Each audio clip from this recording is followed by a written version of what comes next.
Okay, we are up in the attic, and this is the HVAC indoor air handler video. And so, what I mean by indoor air handler, we're talking about what a lot of people just call is the furnace.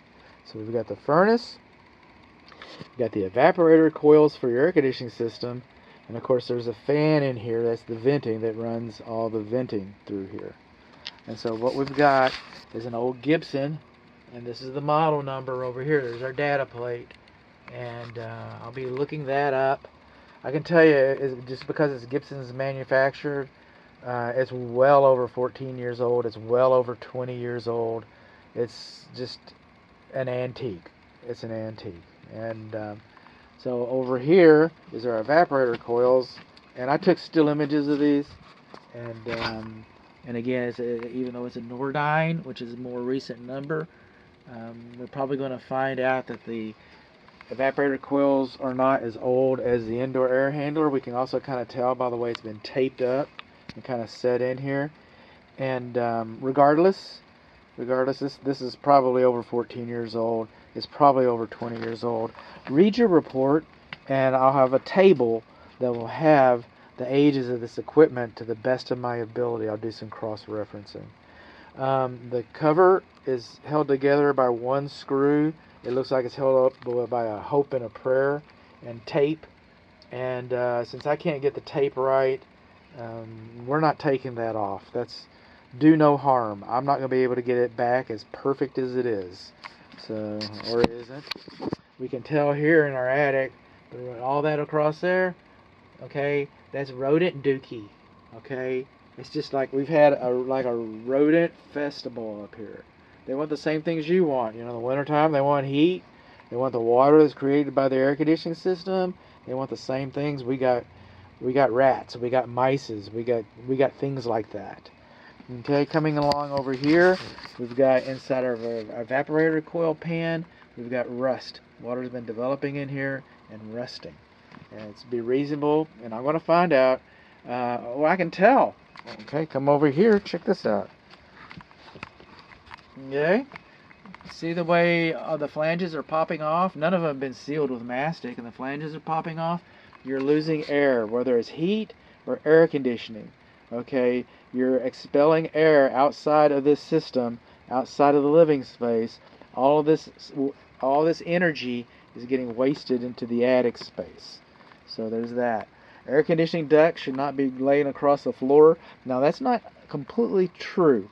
All right, you can lay it across the attic floor if it goes perpendicular to the rafters. So some of this is going perpendicular to the rafters, and some of it kind of is not. Okay, so that being said, we shouldn't have more than a ½ inch sag. We shouldn't have any kinks or restrictions in the air conditioning duct. None of this air conditioning duct was really routed ½ inch sag. You think that's ½ inch? I do.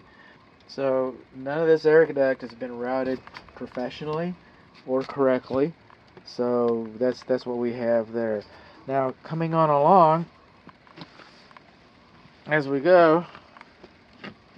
Step back here a little bit. This gas line pipe, okay, old folks call it gas lines. This gas piping is not properly supported in the attic, and this gas piping does not have a sediment trap going to the furnace. We don't have that. And then good home inspection.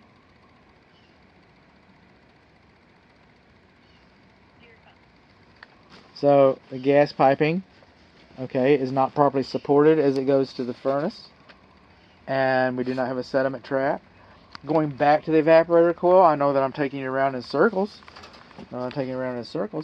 This is the primary evaporator drain line piping, and see all those stains on that? That's the oils from the pelts of the rodents where they've been rubbing up against it. We got rust in our pan. If we got rust in our pan, likely we got rust in the unit itself. So now we've got our safety pan, and we have the safety pan piping. Okay. On our primary, that's our primary evaporator coil pipe, and we do have a safety pan pipe. And the primary goes that direction someplace, probably to the kitchen. We don't know. The secondary goes over here, and I'll be looking for that. Where are you? That goes out towards the front porch someplace, and we'll be looking for that as well. Alright, so, but the primary is supposed to be insulated, and it's supposed to have a P-trap, because if this does go where it's supposed to, if it does go to the kitchen, alright, then that's sewer gases, and it's going to the sewer kitchen waste, and so the sewer gases migrate back up in here. Okay, you don't have a P-trap that holds the water, migrates back up into your evaporator coils. Your system's running, whether it's the air conditioning or the heating, is sucking the air through this way. You're going to have a vacuum right here. It's going to pull the sewer gases into your system and then redistribute it through your air duct, such as it is, back through the living space. So what do we learn? We learned that both of our systems are old. We learned that, maybe we didn't mention this, our furnace flue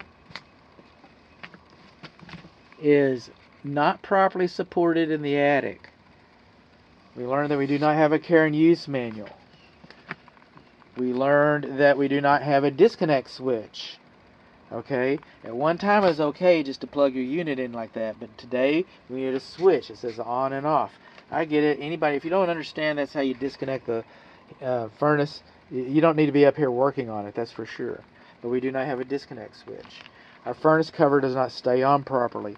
We do not have a sediment trap for our gas piping, and our gas piping is not properly supported.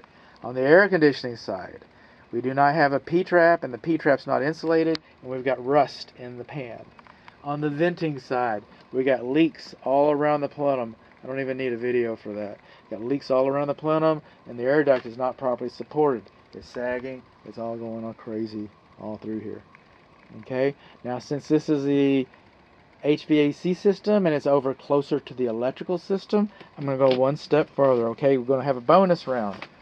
Okay, so this is your vent fan, supposedly your vent fan for your kitchen, and that vent fan should not be, that's a mechanical device, so we're over here. It should not be in contact with the air duct. It should not be in direct contact with the air duct. It also, your vent fan should not be in direct contact with the wood. We should have a gap around the vent fan right there.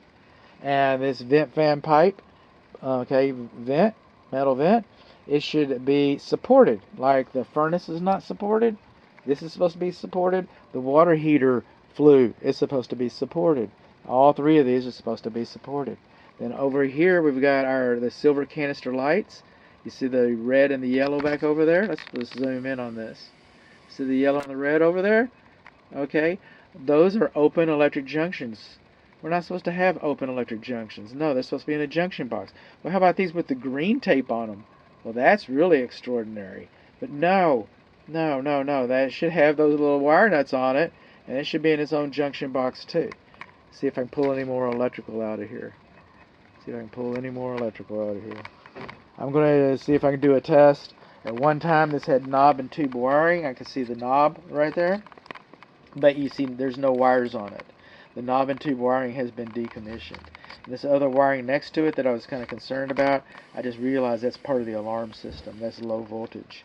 So according to your insurance company, this is not a knob and tube house. Okay, according to the insurance company, it's not. It's been updated since then.